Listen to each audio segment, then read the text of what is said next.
أعوذ بالله من الشيطان الرجيم. بسم الله الرحمن الرحيم. الحمد لله رب العالمين. الرحمن الرحيم مالك يوم الدين. إياك نعبد وإياك نستعين. اهدنا الصراط المستقيم صراط الذين أنعمت عليهم الخير المغضوب عليهم ولا الضالين.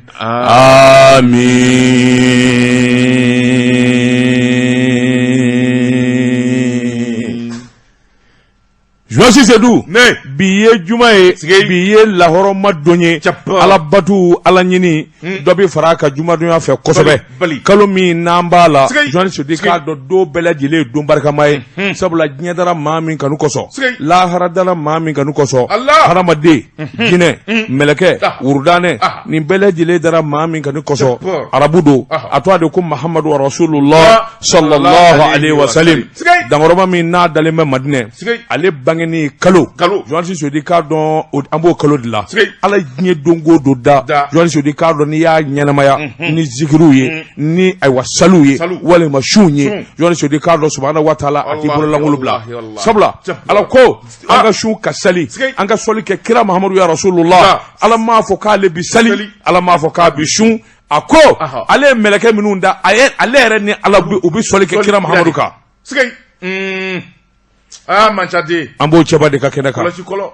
nete matini vanye ambo chep mainde ka kenaka Josi Sedou alimu ikado waliju afisu Qur'an ma kala ne Qur'an hayatihu minu nya nyenamaya uya nyenamaya ni hakilina minye uye do minge anya nyini subhanahu wa ta'ala fa ala ko do mina anga jamanai ala ka mina angilinga na belegele angara mo as-sayyid Usman Madana Sherif Haidara Josi Sedou ikado minye damajirai ikado ayo kere buluda Ousmane Madane Sherif Haidara Basade Sadvensi Marsi Nyafiye Dongeli Dala Te Politique Tonde Politique Mate Ballon dana Te Josi Sedou même c'est au Doniba Te Carte Jamatiki Te Dinenye Te Maba Te Président de Ministre Te Mimi se ka nyanga dere Limi ngogalodo Josi Sedou 20 Marsi dale lefle tabale gushi ka mo wele ka yirma joy goro mo wele anga ka tabale gushi mo wele anga laje Mami bi kwa ukacha mami bi kono. Fone kumashibiche. Allahu akbar. Allahu akbar. Allahu akbar. Allahu akbar. Ne mani Allahu akbar. Iba fo danganye, iba fo didi. Allahu akbar. Ni mami ngwe cheka shufe. Duguma na je. Ebiye. Ika chenye. Anika chejuga moba dalasa. Josi Sedou amanyi ni subhanahu wa ta'ala fe. Nywa ngoni nya. Nywa njuguya. Nywa nani. Josi Sedou kado ala koko haramu ne do angaloke. Beki take. Beki take. Josi Sedou juji te diena ya. Meleke ere ti diena ya. Ala te kiri te diena ya. Ay. Shilla harabbe dere. Josi Sedou nazara domi. Angele ngo kele bele gele beta nyini ngai kakke walela. Kele ngo kele. Padike mashikuna. Chapar. Okuma. Agela dunyo jumayi. Ala ko anga le don. Ako aye mami da diedara mami ko la ilaha illallah ashhadu anna muhammadar rasulullah sallallahu alaihi wasallam alquran jigina cheminga muhammadu rasulullah wili bali ni flandoyi wala ni senga nyandoyi wala ni tiseka dangarola docteur angereya mami no mboro la kana dangarola la sa wili bali ibe karanyini ka sierama grand prêcheur international je mange pas chez quelqu'un Amani na alafe Jabbar alami na ye meleke ba keme konodo ni bi konodo ni konodo da Josi Sedou o meleke ba keme konodo ni bi konodo ni konodo ala mu da foi kama uka ala batu ka ala nyini ka ala ka chike meleke duru de tara olu chela kolu ke nyamaw yi ninga fusa bay meleke minu kama tayru mayiru abisu meleke mautu meleke minata ko jibrila Jine ba keme konondo bi konondo ni konondo Josi Sedou jine duru olu de togo be aywa ikado hadisa sanelo ko ani qur'an ko no olu de dona nyama jine duru abisu jine kibiru jine mutairu jine samaurusu jine duru trafatainu jine jine duru da faradere belebele Josi Sedou alapmana alamaye hali alapmana hijabu jigina kiraw ni nabi nyuma minunga olu tote jina Mundora sebeni fɛnw o sebeni fɛn nani alapmaga nani ala manan ve shiyen nani Al-Quran. Quran Taureta. Zabur. Linjila. Allah akbar. Bali. Ma juma be jena mi be se ka fo nin kira minu nin Quran ne jigina ma minu nga ma joni ba fo jena ku yu nyana o mate. Imuye. Olu minu kuma na o mate. Ote. Joan Sedou. Angana nyuan zenga. Angana nyuan doro. Ala nye kele de. Waidun. Ala minge kele. Joan Sedou ala minge ne. Ala minge Seydou Ousmane Madani Chérif Aïda. Basade. Ni ko inyati daka. Ni ko ima genai. Ina leta koy. Wallahi. Iko ala de ma. Ala muna nge maswama. Ma bise ala kele lawa. Ala kan guna ja. Ala kan guna ja. Ala kan gishi. Ala kan ga jamana kishi. Ala kan ga jamana tanga. Ala ka barka do anga jamana na. Ala ka barka do anga la. Anyo nyina Allah ta'ala fe. Ala ko kaka ala yakama. Ako ka minya ka ciba nyuma. Muhammad Rasulullah. Ya Rabbi ya Rabbana. Al-Quran lazim baraka kama. Magani Madina baraka kama Quraish baraka kama. Anya nyina Allah ta'ala fe. Journaliste Ricardo amande ngani ni. Allah. Sabali sa. Garibu no fe garibu iti comment afo basade garibu do ko mata bolo wallahi mati aidara bolo ni stadi jama fa jama ma bade bi ko ka obi jama na kono Joan Sedou ma bakele ni ko mawyo bakele mi lamne ni berce ka kemaye ne ka mobili karla ma sura haidara no fe mi zara ka fali mata no fe afo chiruke ko mata ko haidara bakele na ni nywana ngo ka haidara soro ma soro ka fo ndaba ne jona nai imo ma soro ma ba no fewa wa ne bi ta tolerike ne bi njona toleriye ni toleri do mi se ko ke fewruju mo fale no do ala choko munu ngarala ko fe mbo fale adeunde ne ka mobili tango fe moto tuku ya retroviseur walaki nyere nyewe Allahu akbar retroviseur bi abi fere kasi boutique la sa da fe no do nyere se ko ke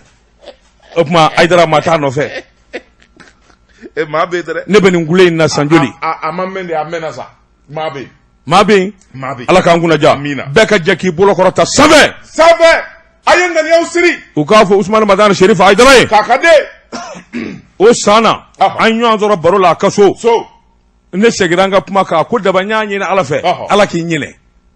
afa ko aka din dugawi mamine de ko manyine de ikamobli ko awo manyine ko ne manyine ay dugawi minge ko Lexus ka 2020 ko adugawi mamine ko Lexus ka 2020 nako ni no nyine Haidara fe ya fa bala ne mango kaya mun be du ko safa ala mamin dama Lexus 2021 ngo o emuyi o te foyi o emunde enyana ne garibu mi vana nye makala mi ne hina bato nyamakala de ndi hina koy kadamunga garibu fama edere ndi ne mo nyini mi munyini garibu fama ne be munyini alefe mun be du ko save ko ma ba nyina alabulu ko ala mudama ko ta korona ni do kan no automatique yesa ndo fe ko kurleni a'udhu billahi minash shaitanir rajim allahumma salli ala sayidina muhammadan abduhu rasuluhu allah la sharika la allah la sharika la allah la sharika la la ilaha illa allah ashhadu anna muhammadur rasulullah Allah la ilaha illallah nafolotigu banaw waratigu sebe minunyi nubi hine Joan Sedou nubi nyuma chama ka alay ala ku sangorata ka dofara nafoloka amin ya Seydou nantume il est là wallahi madala Seydou nantume atununa wa be soro France akara France ka uta kele anga maju nyuma mu ne kanye maju kele maju abiyawa ala ka na sutura ala ka na so be pari skay Ibrahim Karanyara ala ka na sutura ala ka na so ala ka na kishi bademba wa Karanyara biya be mako ba Seydou Silla biba ala ka na so ala ka na sutura ale yemandi ba Seydou yemandi ma kele mi se kayi teliyala wallahi ala o kene ni nya kongo telephone na san ni ma soro aka gardien fla be o numéro bembulu atemna yoro ro ba fonyi voilà la technique bon neti ba Seydou ka numéro tay bi gardien o ka numéro dinema abana ni yo dimasan note ni e ba Seydou ye i ko ni toro mi bi sama ibi senga soro ko ni dila akana sigo la fiu o foranye ngane ma ye bade ye mandi de afini na jeya ne Seydou ta do ko ndo maka to anga nyoanye Jorsi Sedou amba nyina Allah Ta'ala fe anga jamana de min bi jamana kono min bi jamana koka bana be min na hami be min na gela be minga a cena muso a demsani ma bakoro be kan ngani sirki tiya korota safe be duwa to ngem ba ken gono ngara mo bina duwa ke abina do ka da jukoro zeni aye ngani yausiri Allah bismillah la ilaha illa Allah aye kuma dabla yeme bismillah fatiha alhamdulillah ami Allahu la sharika ami subhanallah آمين لا إله إلا هو آمين لا شريك له آمين الحمد لله رب العالمين آمين آمين الحمد لله رب العالمين dama tungara namu nini nyura invora abine akili jigen El Hadji Yusufu Konare la wolo ni ngaramogo dangoro banyi bamana yake ko sa dana kalaba ka alako damne ka misiri jo ka tasuma ci ka kalande unkala ka ala tapo ka tinno ngoma Allah denga bi golo ka bi no El Hadji Seguba Konate ana badenge no Dota Konare woloni ni nyura me akili jigen belebele la joni dangoro banyi El Hadji Seguba Siramanjara nam beledugu morni kolo tarida morni kalaw tarida ga denge noye El Hadji Mohamed Bajara ye dangoro banye fajoro fa asigele me bolo kaka ala tapo kolo si ba bolo abeka wuruji Allahu akbar ngata mena yawa adati watu kuruna jumana ta wati manjami no tengumi tani ye tamani dangoro banye shaba ba adale be tamani ale de jelike indama ka seedo akoro kalaba ka do ka ya seedi se yorola fani bakulo ma yoro mi ma akulo la ayafo o kera dere tamani morika kwani addo mbaloledo mi nyebuye baye buluka sumu almami do ala nye dongo do dani tarala iba fo ko sinin da soroya ala ni apasaledo nga sugo songote jega songote noro min bala ni ya iba do ka fo ni ala do baye a dogoni be Mahamadu Sagayre o fila jele bugula ani ala kadi Allahu akbar yemi wati do u faade ya to jelde ta mana sango non do namaraya fone baye su jata dongli dana o kera wallahi suma ala jeli ma jakwate se ko nyuna go ya nya do sango non do jelde ti tama tuba kura morke imbe de joni Mamadou Seba Silla say nya do ko jugu nye choufla chakaso san 2002 ayemi wonye fenani abejora kangarangaki do atari nongoma Allahu akbar dugule nana kasi tari nongoma dere banaba eski Jodi Sedou mengele ku mbi boni sebe mi nu kama aujourd'hui mi nye Amadou Bamba Nyanga ni nyaka fatiriye Jodi Sedou ka don nyuma akeba ani nyuma domba ni mbele jile ka baraji e kelinye Jodi Sedou ka do jamana joli ani jamana bara chekumba o debi tanu u ka bara keleuna Jodi Sedou ka do mi nye jalatigi mata ni sheginye jamana kundigi wele ninga jalata kada u kamanguna u ka bara kadara kono Jodi Sedou ka don min ye ministre koro flaye minu nye sécurité ke protection civile général de division Salifou Traoré Chifindu Demsendo Jodi Sedou ka don ga ayek bara minge jamana kono jamana kundi ko aka wele ninga abonya daka min enge secrétaire général au ministère sous Kélé ani magistrat fla Jodi Sedou ka don ani inspecteur général de police fla directeur général Moussa Aga Infani ani contrôleur de police Mata ani Kélé Jodi Sedou ka don nunu nde wele la ka bonyata ku segere min ye colonel Assimi Goïta fait ako Jodi Sedou ka don manebi du wasabara kelen gofe ni mo ya doye Jodi Sedou ka don jamana bara odedo akwa ngani jamana bayi Jodi Sedou baye ka fo minu nye wuli ka doke ani chesiri décret numéro 400 mi ngere seta ko kile muga san 2021 Jodi Sedou ka don mi nye tonni mi mbike police ere bara kono ugo de ma médaille d'honneur de la police nationale à titre exceptionnel ani to tekile de sabula ni titre exceptionnel di matani shegi Jodi Sedou ka do bele jile jilatigi baye minu nye bara ke police la sabani kala ko amata ani shegi Jodi Sedou ka do ministre korof la be mi nye awo ministre foroye Jodi Sedou ka do général de division Salifou Traoré Basalifou ani colonel Modibo Kone Jodi Sedou ka do odeye directeur général de sécurité d'État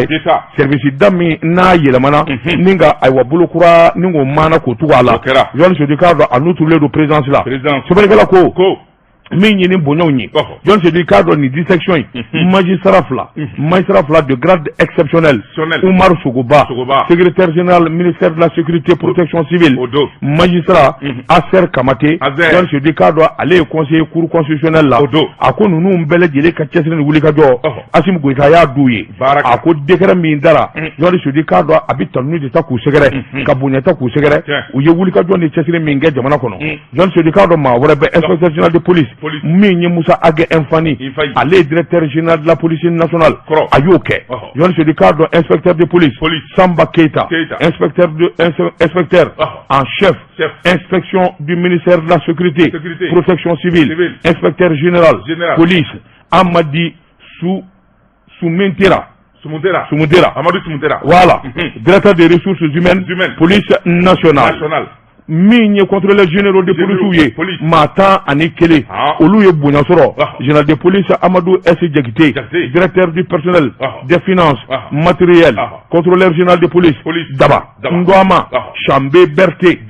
min ye agwa division des finances et de police nationale contrôleur général de police Issa Konate inspection de la police nationale ani contrôleur général de police Mamadi Koulibaly ale bɛ santé des affaires sociales la ani police nationale la contrôleur général police min ye Jaoudé Touré ale directeur des renseignements généraux de la surveillance du territoire contrôleur général de police Joseph Doumbia directeur de la police judiciaire contrôleur général de police min ye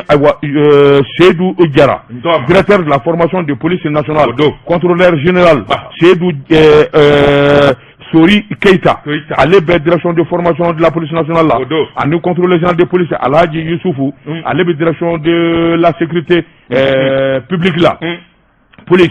ani Bouakar Sidibé ale bɛ police de frontière la i k'a dɔn ani Issa Bil Traoré groupement mobile de sécurité GMS Jean Sidou a ka da bɛɛ lajɛlen tulo kan ninnu ka bonya ani tanuni u k'a ma médaille d'or médaille d'honneur de la police Jean Sidou i k'a dɔn bonya belebeleba de don a bɔ polisikɛ ka baara la jamanakuntigi yɛrɛ de y'a kanu ninnu ka nin bonya in sɔrɔ nin kun ye sɛbɛn ye an ye min bɔ Mali aujourd'hui kɔnɔ a ka bi bɔli la Tuma ne bɛ tɛgɛ don o bɛ kɛ ni bɔnni sɛbɛn ye an ko min ma indépendant Basiriba n'o ye Ablaye Jara ye nin y'a ka sɛbɛn ye Ablaye Jara ko Bamarakɛru bɛ datu nege bɔ basa la kana siga ko an ka taa Sikaso Sikaso a bolofara min bɛ yen n'o ye ɲɛnayanba in ye Bamanju u y'u deli ko lama tuguni sabula fɛn min ye kununko ye nɛgɛ kaɲa 22 o bɛ dafa waati min na fɛn min ye dandɛmɛwale tigilamaw ye u ye kunka ci mankan min n'u y'a ci u ma taa sɔrɔsiw ka daga fan fɛ koyi u taara ba civil ganzaw ne ma maa minnu bɛ n'olu bɛ sira dilan la ka taa mugu cili daminɛ fɛn min ye maa 4 ye k'olu minɛ k'olu ka taa n'olu ye u ma da o dɔrɔn ma fɛn min ye baarakɛminɛn minnu bɛ n'o ye sira dilan mansinw ye ka taa fara a kamiyɔnbaw kan u ye tasuma don 4 bɛɛ lajɛlen de la ni k'o jeni sɛbɛnnikɛla ko a ko n'i y'a ta k'a lajɛ ouvrier maa 5 u taara n'o ye chauffeur maa 2 b'a la ani gardien 1 a tɔw ye baarakɛlaw ye sɛbɛnnikɛla ko u kɛlen kɔ ka walejugu in kɛ cugucugu u kɔni u y'u kɔda sɛbɛnnikɛla ko a ko n'i y'a ta k'a lajɛ an bɛ don min na ko bi nin t'a siɲɛ fɔlɔ ye Sikaso mara in kɔnɔna na nin ɲɔgɔn na kojugu a n'a dantɛmɛwale ka kɛ sabula maa dɔw tun bɛ n'olu ye kungotalaw ye olu kun zomina u k'u ye Sikano maa dɔw ye kabini octobre kalo tile 19 olu kɔni ye o sɔmi a n'o kumakan in da fɛn min ye ɲɛna ani kɔlɔnjɛbayanba in fɛ sɛbɛnnikɛla ko a ko n'i y'a ta k'a lajɛ fɛn min ye kunnafoni dɔw ye olu kɔni y'a jira k'a fɔ fɛn min ye ni maajugu ninnu ye araba ka taa bila alamisa la olu kɔni suma de taara maa caman fɛ minnu zɔmin'u la sɛbɛnnikɛla ko a ko n'i y'a ta k'a lajɛ nin diɲɛniba kule min n'a kɛra dantɛmɛwale don ani jatigɛwale kɛbaw don minnu b'a fɛ fɛn min ye jamanadenw ye k'u lasira o tuma n'u ye karaw kɛ yɔrɔ min na pelenw o y'u tununen sɛbɛnnikɛla ko an bɛ don min na ko bi Sikaso Kucala fɛn min kɔni ye yenkaw y'u kɛlen bɛ ka kulekan bɔ sabula ni kɔn ma kɛ nin ko in ma joona a laban bɛna taa kɛ gɛlɛya ye sɛbɛnnikɛla ko ɲɛna ani kɔlɔnjɛba ni ɲɔgɔn cɛ yɔrɔ caman kɔni bɛ fɛn min ye Bamanju ye maa caman y'a jira kungotalaw k'a fɔ tu dɔ kɔni bɛ u dagalen bɛ tu in kɔnɔna na sɛbɛnnikɛla ko a ko n'i y'a ta k'a lajɛ wale min kɛra kalo tile 20 dugu min bɛ n'o ye Sanuwa ye Sanuwa kɔni o ni Buura cɛ tɛ tɛmɛ kilo 30 kan o bɛ Yoroso cercle la dɔw kɔni y'a jira k'a fɔ u dagayɔrɔ ye o bɛ yen wa fɛn min ye pick-up ye ka taa fara motow kan u sɔsɔlen bɛ kɛlɛkɛminɛnw na o de b'u bolo tu in kɔnɔ sɛbɛnnikɛla ko a ko n'i y'a ta k'a lajɛ fɛn min ye wuli ka jɔn ani cɛsiri bɛɛ lajɛlen de kan ka kɛ dugudenw fɛ kunnafoni ka da lakanabaw tulo kan min bɛ se k'a to wuli ka jɔw ka kɛ ni maa ninnu ka kɛlɛ n'o tɛ u dalila ka attaque caman kɛ Sikaso mara in na kɛrɛnkɛrɛnyana Buura Kuri ani Yoroso sisan y'u kunbɛ kuma de ye ka diɲɛ da u ɲɛ dɔrɔn k'u sɛkili tɔtɔ Jɔnsi Sedu maaw ka kɛ cɛ ye n'u sɔmina k'a fɔ u bɛ tu in kɔnɔ u kana fila k'a la koyi yanni sɔrɔsiw nani cɛ Jɔnni Sedu k'a dɔn u ka jɛ ka cɛ dumanw wele ka fara ɲɔgɔn kan ka tu munumunu n'u ma se ka bin u kɔ u ka tasuma minɛ ka bila tu la fura b'a la o kɔ de fura t'a la u bɛ moto ni mobili la u bɛ moto ni mobili la moto ni mobili sɔrɔ ka go wa n'a bin n'u ka k'u ka moto ni mobili minɛ a y'u ma kɛ ŋana ye wala ka tadaw ni bɔda cɛ problème min marifa b'u bolo dɛ marifa ɲini kɛ o ye tiɲɛ marifa ye suyako de ye suyako tɛ mais non suyalako tɛ u k'u nkɛrɛnkɛ daw la u sɛkili tɔtɔ cɛ ka pep k'a ka perefɛnw lakodɔn nɛgɛ kanɲɛ 12 sera Bamako k'a fɔ jiginɛw ka bonyamasegi bɛ aw ye Dabatumara naam i bolo don Jɔnsi Sedu ne bɛ n bolo bugɔ ka don n bɛ bɔ ni sɛbɛn ye sɛbɛn min n'u k'a ma aujourd'hui Jɔnni Sedu k'a dɔn maa kelen tɛ kɛ jamana ye nka maa kelen bɛ kɛ sababu ye jamana ka hɛrɛ sɔrɔ maa kelen tɛ kɛ dugu ye maa kelen bɛ kɛ sababu ye dugu kelen ka hɛrɛ sɔrɔ kɛlɛ Maju Sɛnbara ka bɔ Banamba Jɔnni Sedu Maju Sɛnbara n'a tɔ a fɔra Mali kɔnɔ Jɔnni Sedu hali n'i ye dunan ye i n'a fɔ n delila ka nin dɔ in mɛn nka a ma cɛ in ye Jɔnni Sedu sɛbɛnnikɛla ko cɛ min dɔ a bɛ fɔ nin ye Jɔnni Sedu k'a dɔn ko dilanla don nafolotigi do banna do hinɛ masa do Jɔnni Sedu ni Maju Sɛnbara n'a kuma kɛ nin ye mɔɔw tun bɛ ɲininkali de kɛ yalima Madubile kun ye min ɲini Ala bolo yalima nin do wa n bɛ fɛn de f'i ye n ye min ɲɛdɔn i ye n ka kuma in mɛn wa sɛbɛ kalansan sɛbɛnnikɛla in n bɛ min dɔn n'o fɔ ka fara kan n'i ko k'i bɛ min dɔn i b'o fɔ i bɛ sɛbɛn kuru k'a da e bɛ min dɔn sɛbɛnnikɛla t'o dɔn Jɔnsi Sedu sɛbɛnnikɛla hali ka nin kuma in na dɔɔnin f'i ye Jɔnsi Sedu a ko min ye conseil malien des chargeurs a wulikajɔ bolo dalen don Jɔnni Sedu k'a dɔn ɲɔgɔn sama ɲɔgɔn dulaki fara Jɔnni Sedu k'a dɔn bannaw ni nafolotigiw i k'a dɔn a ma se kɛlɛ la Jɔnni Sedu k'a dɔn maa ka ta ka kɛ ɲɛmaa ye k'an ka sɛbɛnko ɲɛnabɔ sabula n'i kɛra conseil malien des chargeurs faamaya tɛ koyi cidenya de don i bɛ bila mɔgɔw ka bolo kan nka ni maa min y'a kɛ ayiwa faamaya ye Jɔnni Sedu a fɔ k'o bi sonyani na sɛbɛnnikɛla ko an t'o dangan na conseil malien des chargeurs i k'a dɔn a tabalen gosira mankan wulilen bɛ ka duuru fa bɛɛ lajɛlen na cɛ kelen min bɛ se k'i sen da nin ko in kan k'a ko solosala ni k'a bɛrɛbɛn Maju Sɛnbara don Jɔnni Sedu sabula a delila ka nin ɲɔgɔnna caman kɛ jamana kɔnɔ jɔnni tɛ Maju dɔn Jɔnni Sedu k'a dɔn Mali kɔnɔ Mali kɔ kan farafinna babolo in kan Jɔnni Sedu k'a dɔn a dɔnnen don denmisɛn kura minnu wulila a i k'a dɔn kɔsɔkɔsɔnin na minnu kɛra banna ye ka nafolo sɔrɔ nk'u ye hakili sɔrɔ Maju Sɛnbara k'a dɔn a b'o camancɛ bolo kan Jɔnni Sedu k'a dɔn kunkolo bɛ k'a da la ka sababu kɛ fɛn o fɛn n'a y'i ni da kan n'a donna na Jɔnni Sedu k'a dɔn Maju Sɛnbara a ye ɲɛ sɔrɔ usine tɛ cakɛda tɛ minɛn bɔ jamana kɔfɛ ka na n'a ye o yɛrɛ kɔni tɛ o Jɔnni Sedu k'a dɔn du caman walima immeuble caman o fana tɛ Jɔnni Sedu i k'a dɔn nin bɛɛ lajɛlen bɛ n bolo ka sabali o de ye mɔɔ da la maa ba kelen bɛ boli a nɔfɛ n'a anw n'a ɲɔgɔnnaw tɛ fɛn bɛ olu yɛrɛ bolo u ka surafana b'u bolo nka n'u Maju kumana fɛn o fɛn bɛɛ lajɛlen ko Maju ne ye nin fɔ an sɔnna u ka surafana b'u bolo dɛ se b'u ye wari b'u bolo nka ni Maju kuman'u fɛ u b'a to Maju ta la nka olu ni e tɛ kelen ye dɛ olu ni ne tɛ kelen ye e b'a to Maju ta la Ala kama tɛ dɛ ayi fɛn ko don wɔbaw o ye tiɲɛ ye o kelen ni man nkalon tigɛ n sɔnna ni Maju y'i fori kɔngɔ bɛ jelidenw minɛ o ye tiɲɛ ye tɛmɛni ye yade yade jodi delu semanikala ko ni hakili bala chambre du commerce ka wuli ka jodo kera adona mai ngama ikado maju separa 2006 a datu do ni ngoina nga yaye ka fo jago kelaw joni so dikado soro buso baw ubarakata sira doka nu mu chugoda akol laba akololo bina yele bele jeleka fadinyate joni so dikado nyanza mazamate ma debita ka kanga kidenye no demanda do tinyanza mabo joni so dikado mami nu do na sali kono wodeke sali kono chambre du commerce madu ye kawale minu nye ani wuli ka jo minu mbike ako jongala ale jigi bana ni ndamanda na folotiki damanda kana nyonga dulaki sama joro ko kama ale ki donna wani nywana waratina ka le nyana ka baloleto kabla na dabale ni fe bele jile tige mi mbise ka to ni bi dabla joni sedo o wuli ka jo sebe annana ye ka fo akaja mi nye jago kalawi duraw na folotiki bana yere dama unana fara nyonga madu e ko anga ke keto jumena oye bunyai ni yera bunya mo bi bunya wallahi mo bi bunya wari be fe wari benefe ndi ka nete ka tata numéro do etene ka da numéro do mi tan kuma shule muna bunya do ngani ye moye ka ko to nyu andala iba soro karta yi bunya na yi bunya iba ma mi bi bunya ibi so lawo o echen Jordi Dedou semene gala ko mi nye bona mako ka bali kelem maju sebara bawoyo Allah ya ma dabla te ka kala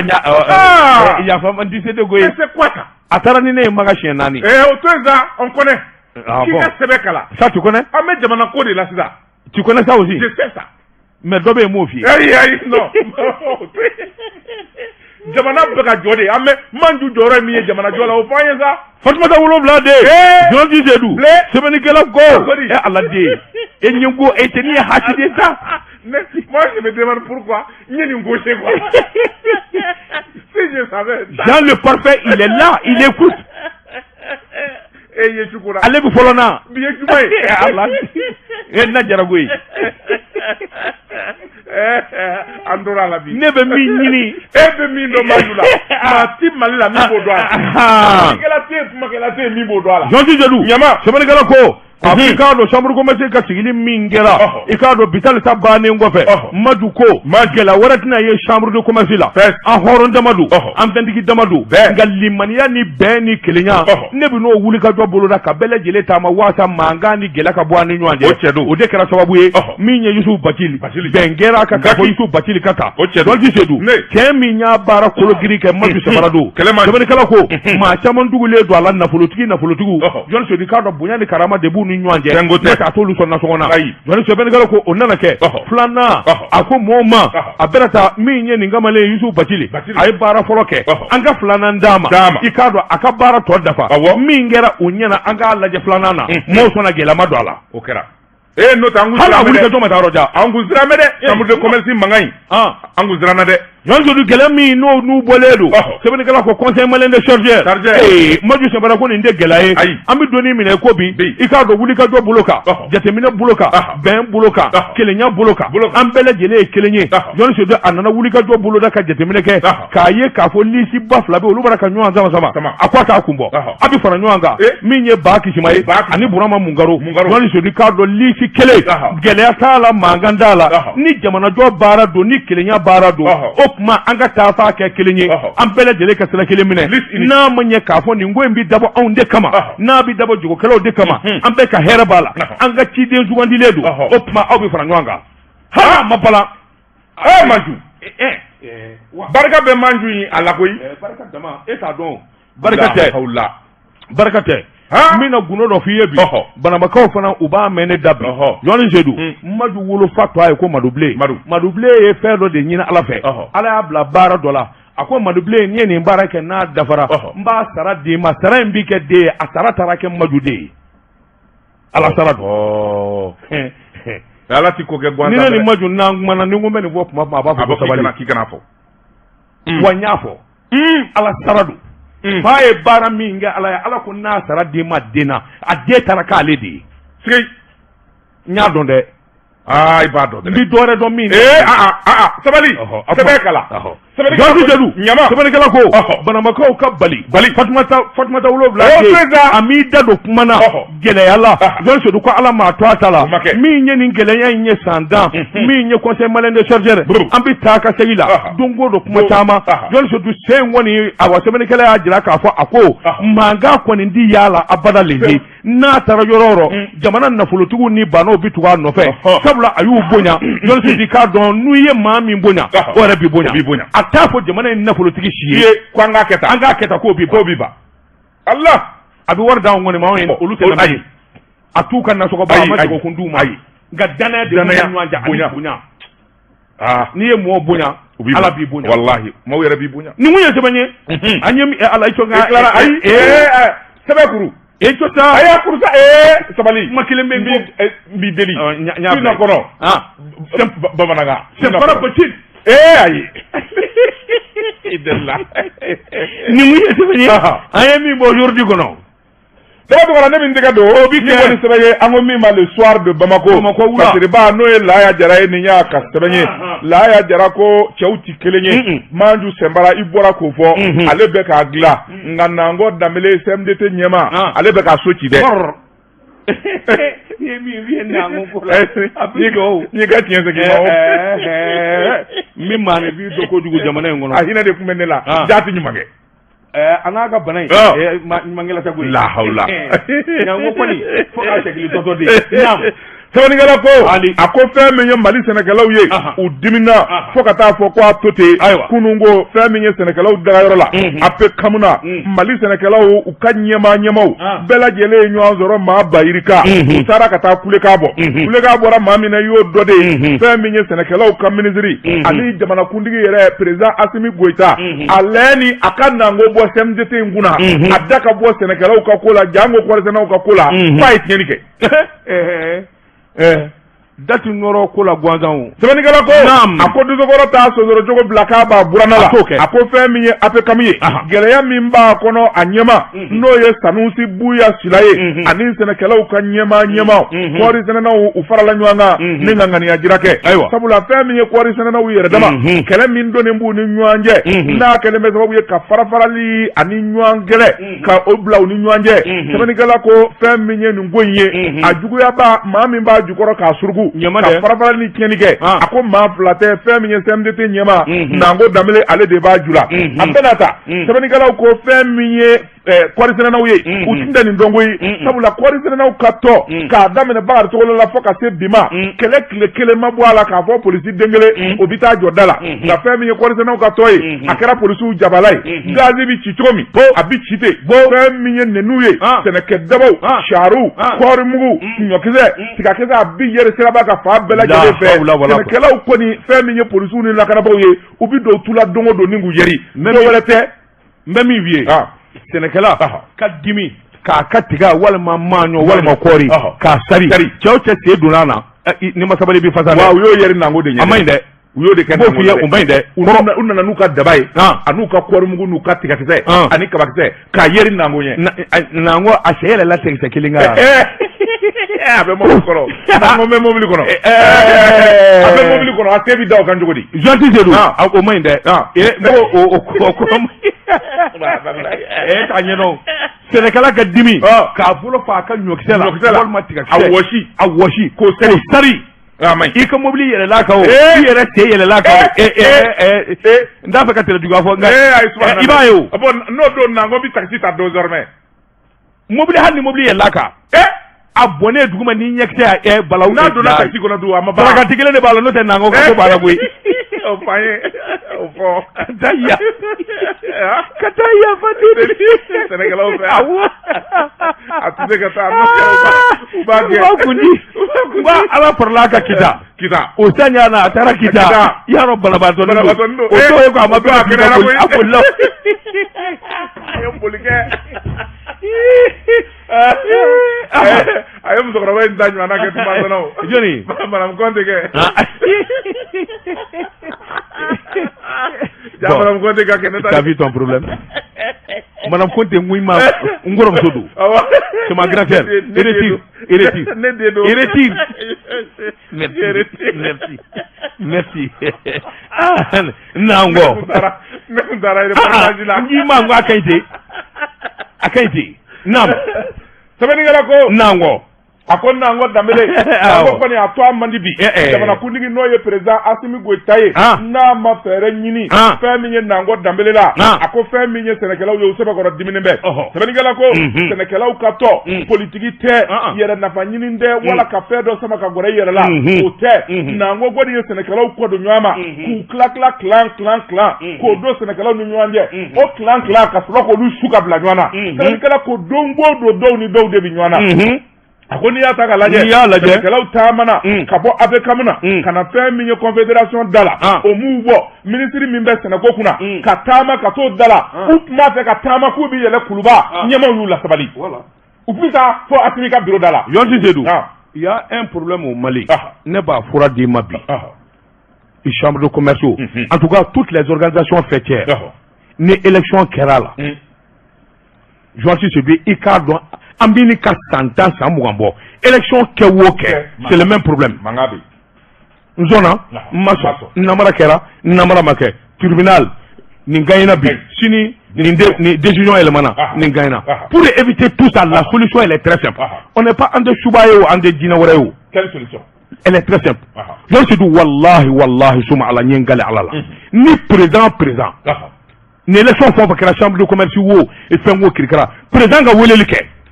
appel à candidature non président bou flabe wolé na fora min gaina dans les urnes au détail tien mi ngo mason mina tribunal ke aka faye bon ndoko walma tonton mba ñini fa ala kama kira kama cette histoire là vraiment aya dabla ça nous met en retard atoy wallahi wo chete mali kono mi mangake mais famo de be ko ere to akatrene faut ka ta tien faut ka ta parce que problème mi e ka maini ne ka maini ni kele seroro do la e bi du ka ma no fe o jeledu na seroro do ne bi do ka ma no fe finalement eni ne bi na nyo zoro kele kono ni mi na nyo zoro amake jamana ya or les autorités peuvent éviter ça facilement c'est la kalo kan ni élection goyi élection kera ka ba afora ka sa de gaina donc problème mi problème ti si le chef de l'État ou le premier ministre s'impliquait à Tissenima. Min perd la wele. Bon, n'est pas de yé. Vraiment, jamana mi on n'a pas besoin de tout ça. Sabali, ala kama kila kama. Atoy, na fora ni gaina. Quel match de perdre la couille. Mais ni match, na u kulinga, na u be fo bo wele na ku bi ba. Jumala kudi ki wele karta ni ndabla ama senima. Problème mi, film la tatala, nuan sama tala. Mais jamana famo yere de bi ko yere de te fa ka ta toli ka so ka fuku bi kumo la. Voilà. Patrona kele tenia. Abi senima. Aïe.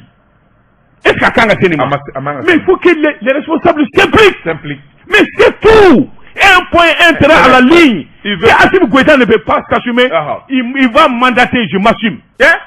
À Beni Sambelete. Tu vas être représentant spécial du chef de l'État dans ce dossier. Dans ce dossier. Il va résoudre. C'est simple. C'est clair. Wallahi, Allah t'a fouillé. Ça, c'est possible. Ni Allah t'a fouillé. Wallah, au bismi. Il y a un autre problème très sérieux, très complexe. Organisation Flabé, il a mal konobi. Association Flabé. Wallahi. Nous you impliquons il a mal kono. Ça, c'est les religieux. Chrétien islamo. Jalou Nyamakapa pour je dis Bamako Toubi ka démissionner au cas responsabilité. Nyare Touré ni Drabo. Nyare ni Touré ni Drabo. Am beb zimla. Am bisa ka ke munye kanga bi bunya ulukama. Je dis umanga so ni ngonu nga se Bamako yawo. Umanga so. Ni kele wa manga wula ya abita roja. Touré ni nyare o ka mo wele o ka bulo kono. Ay danya. On de dugu tigiwe. Asigira on ve herani badela. Anicha ani baraji. Ngamba nyina fa alakama kilakama. Bagari e ka sabali e ka ko imblata. Ato awnye. Wallahi billahi akumati tayorodjan. Mais be bori ka responsabilité kono. Tout le monde a démissionné. Ça y est ka toy. Bimauti ma bonya boy. Wallahi mati doya. E ko nyay na ko faade be mo la ko touré ni nyaro kibu ka touré kibu soso. Jamais. Imana ke dawla may tugo to imana ke fendige mali nyama kala tuti si abana ka nyama kala ka fe kibiso ay o tay I jamana gela tugo to chrétien islamo mana faranyo nga ki wele ka krarde abida mais alors mais anga nga te nunu mawa anga valeru de anyi bon ça ce sont nos valeurs qu'on est en train de mettre de côté qu'à sur solution Benindé là. Très simple et pratique. Nous, si c'est aucun wélé, je vais former une association autour de moi. Dinema Bala, Journal Bala, Makela Bala, Dalo Bala. En de vous dire que c'est Machima Dougolo, ça va qu'on est d'abord Malékonogati d'abord. Je m'engage. Je prends la responsabilité. C'est possible. Tu es le président, je suis le trésorier. Non. Tu es mon conseiller spécial. Pas le trésorier. Et le président, trésorier général. Il faut qu'on vea. Président, trésorier général. Le commissaire au compte. Ah non, il est au pays. Voilà. Bon, je deviens trésorier général. Au Dieu pour il y a le président. Parce que déjà, toi, tu as déjà été en prison. et ça me fait peur. Non. Tu seras foyer. Il sera foyer, il a miné d'eau.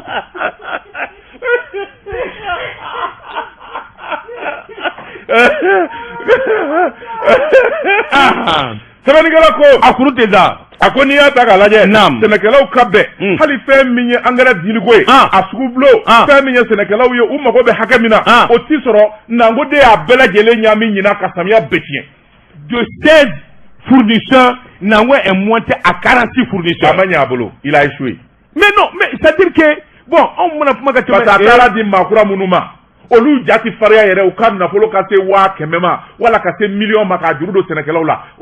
a tiɲɛna baara tiɲɛna. Et voilà minnu bi kariya ka wari don sɛnɛkɛlaw la miliyari samiya bi ban u t'a ɲininkali kɛ a y'a jɛ olu la. Oui, mais ça ce sont les taux de notre oui, ça kana t'a la. a y'a jɛ olu bon il a échoué. Et voilà, il va échouer. Nɔgɔ ma sɔrɔ ka kɛ sɛnɛkɛfɛnw la ala nana bɔ a kɔkɔrɔ tuguni san ma na ji kɛra sɛnɛkɛfɛnw na y'a dɔn kɔngɔ donna. C'est pourquoi la faute à Nango.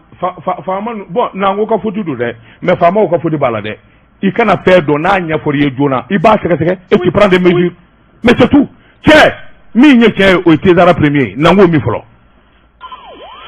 Yadu Zedou, Mbala cogo bɛ di. O dɔgɔna ne bɛ n tɛgɛ don. O bi kɛ. Ko sɛbɛn ye an ko min ma aujourd'hui. Bi. Passer ba n'o ye El Hadji AB Aïdara ye. Surfukɛ. N y'a ka sɛbɛn ye. Ale ko. ABH ko. Douaniers u ka daga kɔnɔna na. Douane ɲɛmaa kura min nalen bɛ Amadu Konate. Kalo kelen. Miliyari 56 a y'i tɛgɛ don ka ŋami septembre kalo salen in na. Kalo don. Kɔrɔlen ka baara don. Kalo kelen kuma ale bɛ wari bɔ dingɛ kɔnɔ. Tiɲɛ tɛ. Mais il a fait des changements. Nga ye mutation kɛ ka mako bila baaraw la. Au niveau des services des douanes, c'est pas aussi kabakomatique que ça. C'est tout un processus.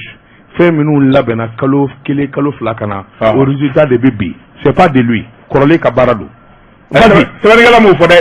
Mun de y'a ɲɛdɔn. Naam. Alu Badara Aïdara ko. A ko inspecteur général des douanes. Amadou Konate. A ko n'i y'a ta k'a lajɛ fɛn min ye baara min n'a dir'a ma. Jamanakuntigiw fɛ. Baara in kɔni a daminɛna. Sabula fɛn min ye kalo kelen ye. Septembre kalo fɛn min ye wulikajɔ ye. A y'o kɛ. Miliyari tun bɛ hakɛ min na. Maakɔrɔ bolo. Kalo kalo miliyari 45. A nana dɔrɔn gaw. A y'a ta ka yɛlɛ n'a ye miliyari 11 yɛlɛ n'a kan. Miliyari 56.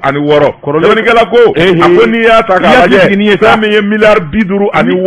a n'a kunkanfɛ o wulikajɔ de kɛra ni k'a sabati inspecteur général des douanes Amadou Konate fɛ. Sɛbɛnnikɛla ko a ko kalo tɛmɛnen n'a mun gɛlɛya sa stop. Stop. Mais merde way. Comment i bɛna n ka autorité sɔsɔ? Mais on est en train de travailler. Ok. Digile gido a. Pate mɔgɔ la o. Sogɛli ye nin de kɛ. Ko a nalen ngurani. Ko kunkolotigɛlaw minɛna fana. Ko on est en train de travailler. Ja foyi ma minɛ. Naam. Sɛbɛnnikɛla ko b'a gundo da i tɛgɛ sisan. Sɛbɛnnikɛla ko a ko n'i y'a ta k'a lajɛ Amadu Konate sɛbɛnnikɛla ko an bɛ don minɛ ko bi fɛn min ye miliyari 10 a n'a kunkanfɛ o de farala sɔrɔ kan. Sɛbɛnnikɛla ko fɛn min ye douane ye an bɛ don minɛ ko bi fɛn caman bɛ yen min kɔni bɛ yen n'o kun kalifalen bɛ douane na san 2021 san'o ka kunjɛ wari min ni douaniers kan ka ɲini ka taa bila jamana wagandeba kɔnɔ i tulo ma jɔ bɛɛ ka wari miliyari 600 56 ani miliyɔn 250 nin de kan ka ɲini douanier u fɛ a bɛ kɛ ka jamana baara sɛbɛnnikɛla ko a ko fɛn min ye inspecteur Konate a ko ni hakilina minnu n'olu fɔra a y'a bɛɛ lajɛlen ta douane ɲɛmaa minnu bɛ a n'a bolofara minnu bɛ a ye baara bila olu kɔrɔ o tuma wulikajɔ ka kɛ joona a yɛrɛ ka cɛdenw a ka lieutenant cɛŋana minnu bɛ n'olu ye douane a wari ɲininaw ye a y'u bila baara la sɛbɛnnikɛla ko a ko n'i y'a ta k'a lajɛ fɛn min ye douanier u ye u ye wulikajɔ caman kɛ jamana kɔrɔ sabula san 2020 nafolo min n'o ɲinina douanier u fɛ sɛbɛn wari miliyari 579 cɛkɔrɔ in kɔni y'o kɛ nka fɛn min ye baara kura ye k'a dagu maa min bɛ bi ni cɛ t'a ka douane kɔnɔ ni bɛɛ lajɛlen tɔnsi wulilen bɛ k'a jɔ cɛ kelen n'o ye Amadu Konate ye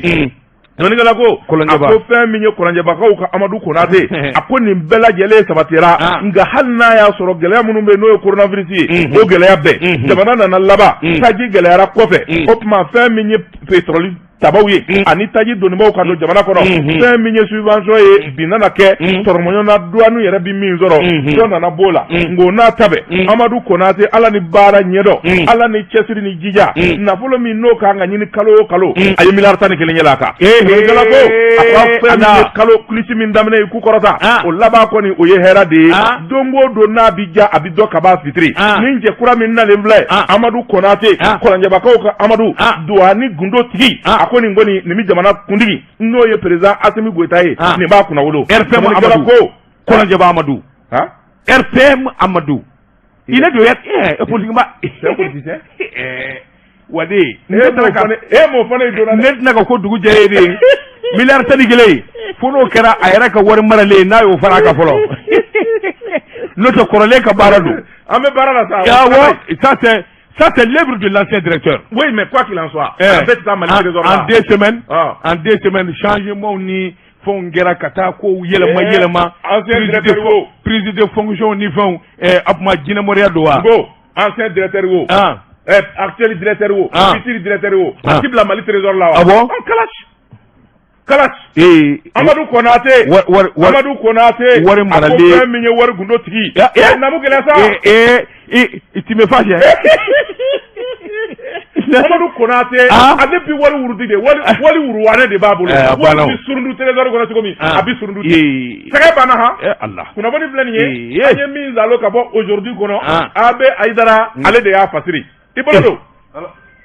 ala ka hɛrɛ k'a ye i bolo don Jɔnji Jɛdu Makari ko da don Jɔnji Jɛdu ne bɛ n bolo bugɔ ka don n bɛ bɔ ni sɛbɛn ye sɛbɛn min n'u k'a ma min ye awa kunnafoni ye an y'a sɔrɔ ka bɔ kojugu awa kɛlɛba kɔnɔ kojugu kɛlɛba Jɔnji Jɛdu k'a dɔn awa sɛbɛnfura nin y'a bolo ko siɲɛ 125 kɛnɛkan jaraki nkalon tɛ min na namara tɛ min na taa kana tɛ min na Jɔnji Jɛdu k'a dɔn polisiw ka baara Jango aéroport international de Bamako cɛ min bɛ yen bi Jɔnji Jɛdu k'a dɔn a bɔra yɔrɔ dɔ de la ka na yɔrɔ dɔ la a bɛ bɔ yɔrɔ min buloja ani toit duman bɔra ye cɛja tɔgɔja Ablaye Kulubali ale de ko don le sorcier Jɔnji Jɛdu tile fila in na i k'a dɔn wulikajɔba dɔ kelen bɛ Bamakɔ aéroport la Modibo Keita sabula commissaire divisionnaire Ablaye Kulubali Jɔnji Jɛdu k'a dɔn kabini awɔ mutation kɔni kɛra maa caman de bɔra polisi caman de bɔra awɔ aéroport la ka t'u bila yɔrɔ wɛrɛ ka na ni maa kuraw ye kabini o kɔni kɛra Jɔnji Jɛdu k'a dɔn caman kɔni ɲɛna Ablaye Kulubali yɛrɛ de ye nin mutation in kɛ walima ale de y'a demandé Jɔnji Jɛdu i k'a dɔn jamana kɔnɔ min bɛ se min na o dɔnnen don min tɛ se ka min kɛ o dɔnnen don foroba baarakɛla yɛrɛ de n'a ye kungo sɔrɔ a ti maa si juguya a yɛrɛ ka ɲɛmaa kɔ n'o tɛ commissaire Ablaye Kulubali ka mun bɛ nin na Jɔnji Jɛdu ale yɛrɛ bɛ mite i n'a fɔ polisi tɔw bɛ mite cogo min i k'a dɔn f'o de ka faamuya Jɔnji Jɛdu a ko n'i ye ko ta k'a lajɛ ko tiɲɛ a n'a tiɲɛba tiɲɛ Jɔnji Jɛdu k'a dɔn a dalen fili kɔrɔ min ye abo polisiya baara ye Jɔnji Jɛdu foroba baarakɛla bɛɛ y'o ye n'i ye waati kɛ yɔrɔ dɔ la ɲɛmaaw n'a bɛnna olu ma walima n'u ka miiri kɛra k'a fɔ i kan ka bɔ yen ka taa yɔrɔ wɛrɛ i bɛ bɔ yen n'o tɛ min ye abo CCR Ablaye Kulubali i k'a dɔn a y'o de dɔn a ye to a sɔrɔ ye ka waati kɛ yen Jɔnji Jɛdu nka ɲɛmaaw nana jateminɛ kɛ k'a fɔ CCR u ye baara ɲɛna o tuma e ka taa Bamakɔ aéroport la Jɔnji Jɛdu k'a dɔn olu de y'ale mite sɛbɛnnikɛla ko ni mutation se bɛ Ablaye Kulubali i k'a dɔn n'a sɔrɔla ale de bɛ se ka maa mite cogo min ka d'a ye Jɔnji Jɛdu a n'a yɛrɛ mite ka kɛ directeur national des policiers wala a n'a yɛrɛ kɛ ministre de la sécurité o yɔrɔnin kelen nka ale ni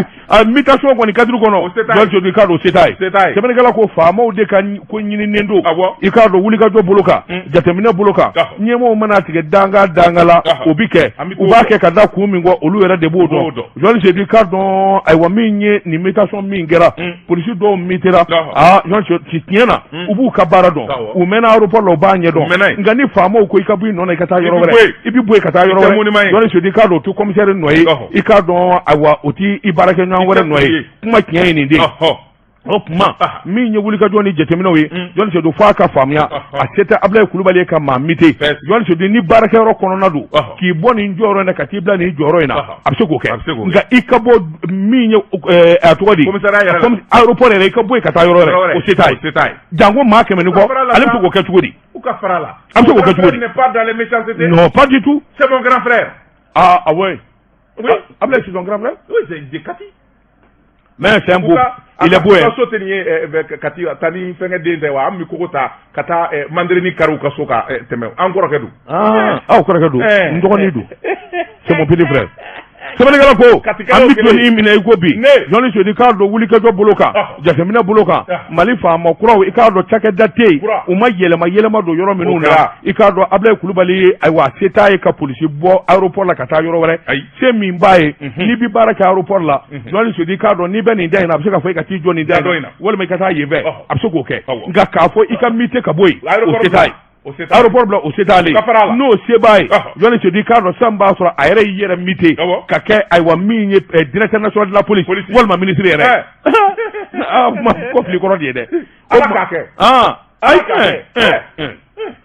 o kuma Jean Sedi k'a dɔn maakura minnu nana baara kɛli ɲuman baara tali i k'a dɔn wajibi don ale de ye ɲɛmaa ye e ka nin kɛ joona joona i ka nin faamuya joona joona a ma fɔ kɔrɔlen minnu bɛ Ablaye ko k'u tɛ se baara la walima u t'u kodɔn dɛ ayi Jean Sedi nka u miteli ka bɔ yen pewu o ye ɲɛmaaw nɔ ye i n'a fɔ Ablaye yɛrɛ a se b'u ye hali sini k'ale yɛrɛ fana mite nin kun ye sɛbɛn ye an ɲɛ min d'a la ka bɔ kojugu kɔnɔ a ka bi bɔli la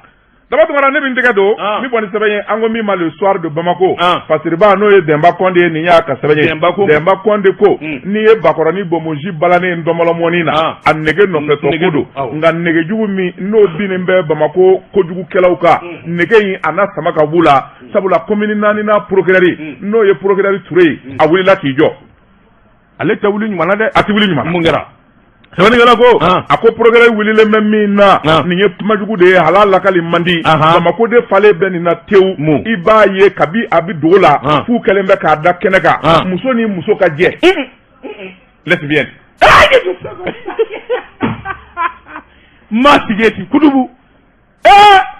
Mali kɔnɔ yan Mali kɔnɔ yan wa Bamako yan o de tɛ gwarijɛgɛni ye cɛw ta de an y'o fɔlɔ de ye nka zeni lesbienne muso ni muso u b'a fɔ fɛ ala tɔ kan u bɛ kuma ni jugu dɔ fɔ geya gini wa gini o de don gini ya wala ko ba tila labila lazim Allah naam sɛbɛnnikɛla ko a ko fɛn min ye procureur ye n'o ye commune 4nan tribunal ye a tulo binna vocal dɔ la fɛn min ye nin kojugukɛlaw ye u hakili latigɛra u b'a kɛ u b'a filmer u b'a vocal kɛ f'u b'a bila ɲɔgɔn kun WhatsApp kan sɛbɛnnikɛla ko fɛn min ye kojugu ye nin kumajugu ye halal lagali man di an y'a kɛ tan an b'a kɛ tan karisa ta bɛ tan o bi kule tan an b'a kɛ nin yɔrɔ in na a k'u b'a lakali ala i dafa nin kun na sa maa sigeti k'o kɛ vocal ye k'o munumunu f'o nana bi procureur yɛrɛ kulo la procureur kulo don nin na a ye 5e arrondissement policiers wele a ye enquête dayɛlɛ maa minnu bɛ nin réseau in na a y'u minɛ sɛbɛnnikɛla ko o yɔrɔnin bɛɛ fɛn min ye policiers ye 5e arrondissement policiers n'ala olu ti sunna o olu kɔni ye maa ninnu bɛlɛ k'u bɛlɛ fɛn min ye maa 4 ye minnu kɔni bɛ ko in cɛ man kaki muso ŋanaw don gorobinɛw don u ye karaw k'u la k'u minɛ ka na n'u ye o tɔgɔ fɔ n ye dɛ aw taama fɔ dɛ ayiwa ko fɛ walibaw don stariw b'a la muso gorobinɛ sumukɛyɔrɔw la minnu bi waribaw ni u b'a la patakuwalenw bi da minnu na u b'a la dɔw ta tiɲɛna koyi dɔnkilida muso dɔw b'a la nka dɔ fɔra naam sabalikɛla ko a ko n'i y'a ta k'a lajɛ procureur fɛn min ye nin ko in ye o nalen polisi la u ye sɛgɛsɛgɛli kɛ ka sɛgɛsɛgɛli kɛ fɛn min ye procureur ye n'o ye Ture ye a y'a ka danga min bɛ yen n'o ye Marigot Sisoko ye dossier filɛ o tuma nin ko in sariya ye min fɔ i k'o dɔrɔn de kɛ Marigot nana ka na ɲininkali busamisɛn gaw la polisi ka PV kɔfɛ a ye jɔnwala fɔ u ko nin fiɲɛ jugu in olu de bɛ nin na fɛn min ye réseau ba de o de b'u bolo i b'i muso ye a bannen b'i la sibulon kɔnɔ wala a t'i duman f'i ye o y'a sɔrɔ musobakɔrɔ dɔ de bɛ kɛrɛfɛ o bɛ k'a dasi o bɛ sɔn e cɛtɔ la wa n'u bɛ ko kunda ninnu kɛ fɛn min ye mana bele o de b'u bolo wala yiri bere wala nɛgɛ bere maa ni min bɛ k'o la k'o de nin kuma bila ten nin bila ten maa ni min bɛ se ka ku fɛn na nɛgɛmafɛn na ko k'u tɔgɔ ou bien lesbienne gin ala ka danga b'u kan sɛbɛnnikɛla ko ala ka danga b'u kan o dɔrɔn dɛ fɛn min ye jamana sariya ye o ka danga b'u kan o ka danga b'u kɔ fɛn min ye procureur ye nin ko in kɔni sɛgɛsɛgɛli bi to sen de la sabula maa caman de tɔgɔ fɔlen bɛ minnu bɛ nin na musonganaw olu b'a la wa dɔw yɛrɛ bɛ yen olu de bɛ taama musow ni ɲɔgɔn cɛ k'u feere ɲɔgɔn ma ka tila k'o wari minɛ k'o bila u kun business a kɛra dɔw ka jagokun ye procureur nin maa naani min minɛna a ye nɛgɛ k'u sen n'u bolo la karaw ka taa n'u ye boli u ka n'u gɛrɛ ɲɔgɔn na dɛ a ti masɔrɔ ye o aya a ti masɔrɔ ye sɛbɛnnikɛla ko a k'u taara n'u ye bole ka t'u datugu u datugulen dɔrɔn dɛ o tuma wulikajɔ de bɛ senna min bɛ se k'a to ko in tɔ ɲɛ ka ɲini sabula réseau min b'u bolo npogotiginiw u b'olu de harceler k'u su k'u ɲɛmakin ka kɛ ko in kan o dɔrɔn dɛ warimugu de b'u bolo u b'i sa purement ka don a la diyagoya la n t'a la o maa ka ni ka taa an ka so n muso ko maseri ko terimuso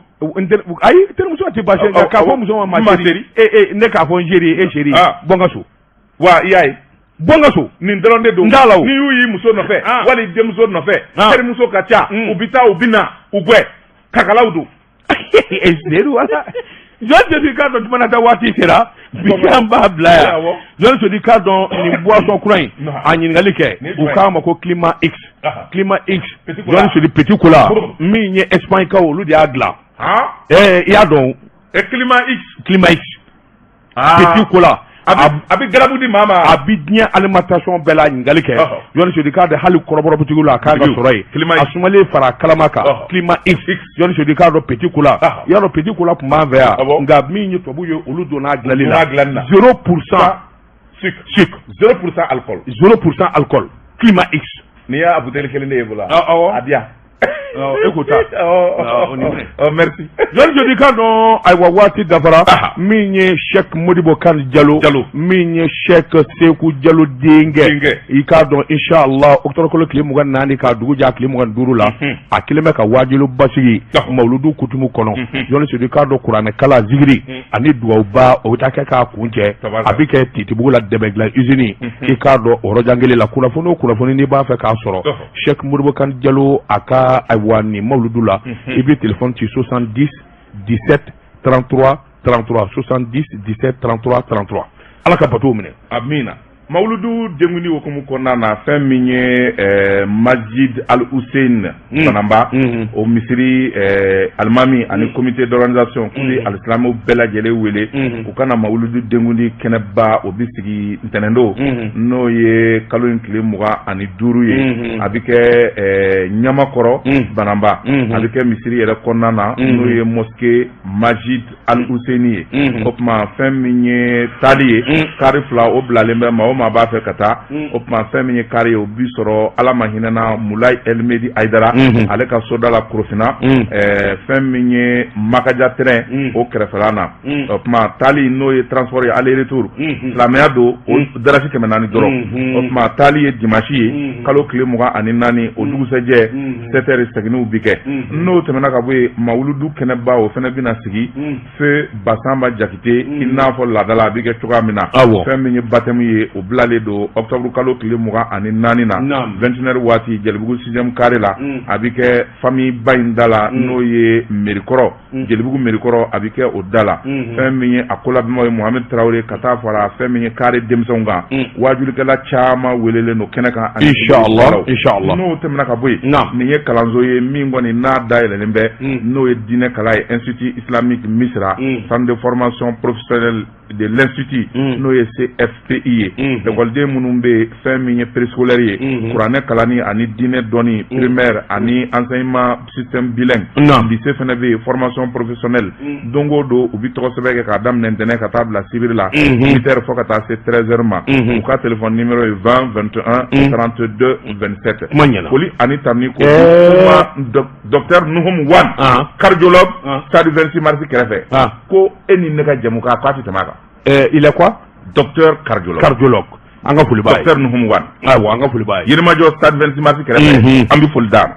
A dafara wa? A dafara. Ɲɔni jodi k'a dɔn waati korona fo ka tɛmɛ an balima bɔbɔw ka jamukan a sagora dɔɔni miniti 5 olu kɔni bɛ don sa k'u fɛnsɛ i k'a dɔn bɔbɔka duman kan ɲɔni jodi n'olu wulila an bɛ jakite ni moriw bɛ ɲɔgɔn sɔrɔ fɔlɔfɔlɔ k'u ma du su in na segi bɛ kɛ nin gafe kelen ka nɛgɛ ɲɛ 20 inshallah ntɛnɛndo an bɛ ɲɔgɔn sɔrɔ nin kɛnɛ kelen ka sɛbɛn kura bɛ bɔ k'olu lakali. Ntɛnɛn sɔmɛlen don dɛ. Mawulud. I dun m'o fɔ n ye joona maa kun tɛ da Segu. N ko 26 mars bɛ yen. Non an tɛ retransmission k'o la o. Ayi Donkudi la retransmission t'o la.